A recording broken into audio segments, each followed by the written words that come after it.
Mr. Johnson now be forming Mark's Disney Peter Pan. In a quiet street in London lived the Darling family. There's father and mother Darling, Wendy, John, and Michael, and the children's nursemaid, Nana, a St. Bernard. Every night at the nursery, Wendy always told wonderful stories about Peter Pan and Neverland, a magical place full of fairies and mermaids. And wicked pirates, too. John and Michael liked best of all to tape how there have been some fine slashing duels between Peter Pan and his arch enemy, the pirate Captain Hook. Father Darling did not like this type of play. He blamed Wendy's childish stories to Peter Pan. "It is time for Wendy to grow up," he said one night. "This is your last night at the nursery, Wendy. Go." All the children were much upset about this. For Wendy, there would be no more stories to Peter Pan. Then, that evening, you should come to the window of Peter Pan and a fairy named Tinkerbell. It appears that Peter had been looking for a lost shadow. When he heard that Wendy was to be moved from the nursery, he had a pen and pan. "I'll take you to Neverland with me to tell stories to my lost boys," he said as Wendy sewed his shadow back on. Wendy thought that was a lovely idea. If John and Michael could go too, of course. So Peter taught them all to fly with faith, trust, and a sprinkling of Tinkerbell's pixie dust. Then at the nursery window they flew, with Nana barking frantically below. Meanwhile, back in Neverland, Captain Hook was grumbling about Peter. You see, once, in a fair fight long ago, Peter had cut it off the captain's hand, so he had to replace it with a hook. And then Peter fed the hand to a crocodile, who enjoyed the taste of hook so much that he'd been following him ever since, hoping to nibble at the rest of him. Thankfully for the pirate captain, though, the crocodile also saw the clock. He went tick-tock whenever he came near, and that always gave warning to the pirate captain. While Hook was grumbling on the deck, someone called from the posters, Peter Pan ahoy!" "What? There!" said Hook as he turned his fire glass up to the side to see the children resting on the ground. "So come me eyes! It is Pan! Pop up the crew! Man the guns! We get him this time at last!" "Oh, Peter, as lovely as I always thought it would be. Mermaids are good and all," said Wendy as the candle looked far through the crack they were standing on. Tinkerbell, take Wendy and the boys down to the island. I stay here and draw Hook's fire." Away Tink flew down to the island, and when I little heart, she hoped that the children far behind to get lost. She was especially jealous of the Wendigo, who seemed to have stolen Peter's heart. Into a clear she flew when she jumped onto the store, bounced on the shiny leaf, and down a knot opened into a hollow tree. Zip down she slid down into a hollow room, the secret house of Peter Pan. "Ting-a-ling!" she tinkled, trying to awaken the sleeping lost voice. Then, at last, rather groaningly, the lost voice woke up.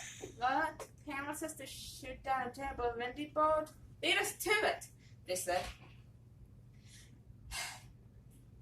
Then, Wendy, John, and Michael appeared, firing weirdly.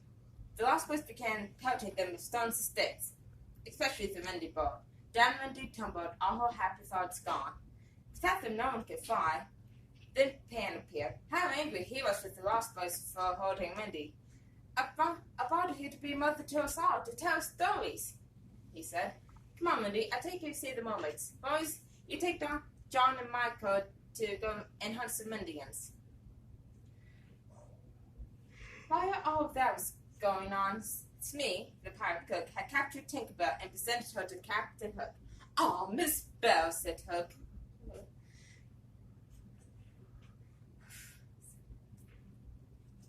"I thought how badly Peter's been treating you since that scheme ago Wendy came. How lovely it would be if you could take her off to sea to cook for the pirates to scrub the deck." Tink tinkered happily at the thought. "But alas," sighed Hook, "we don't know where Pam's house is, so we can't take it for you." Tink thought it over. "You won't hurt Peter?" she asked the solemn, tinkling Hook. "Of course not, my dear," promised Hook. Then Tink marched over to a map of Neverland and traced the path to Peter's house. "Thank you very much, my dear," said Hook as he pushed Tink into a lantern cage and went off to capture Pam. Meanwhile, back in Neverland, Wendy was talking about home and mother. Soon she and her brothers missed home very much, wanted to go back right away. That's the last voice if they wanted to go with them. Only Peter said no, and he simply turned away as they climbed up the hollow tree. Meanwhile, back up on the surface, Hook and his crew was waiting up there. When each bird came up, they tied them up and clamped a hand over his mouth. Wendy was fast. Zip, zip! They tied her up too, and the lost boys and Wendy marched away. Blast it! We still don't have Pan! Shouted Hook. Then he and me came up on a plan. They decorated a bomb to look like it was a present from Wendy to Peter. Soon, they hoped, the bomb would blow him off the face of Neverland. Back at the pirate ship, Hook demanded that the kids join his crew. Never! Cried Wendy. Then you should be the first of all to think, my dear. So, with a brave face, Wendy said goodbye and simply walked off the plank. Everyone waited to hear a splash, but none came. Then they heard a familiar sound. It was Pan. Apparently, Tinkerbell had escaped and won Pan just in the nick of time. This is the last straw, Hook, said Pan as he drew his sword, and a slashing duel began. By a pin and hook were finally, Tinkerbell cut at the ropes and freed the lost boys. Then they kicked the pirates overboard into the lifeboat. Pan then knocked out Hook's sword, and he jumped in after it. The last anyone had seen of the pirate captain, he was swimming towards the lifeboat with Tata tick-tocking hungrily behind him. Peter took control of the ship. Heave the high out, up with the jib, we're sailing to London. Oh, John, Michael, said Wendy, we're going home. With faith, trust, and a little sprinkling of pixie dust, the ship began to sail to London, and they sailed into the gang. Y'all think was at the Don's nursery windows, but at that point, the Lost Boys decided that they didn't want to live with Pan. We sort of decided to stay with Pan, they said. So they think about the nursery window.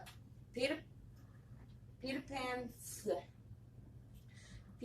Pan took the Lost Boys back home to Neverland, where they live to this day.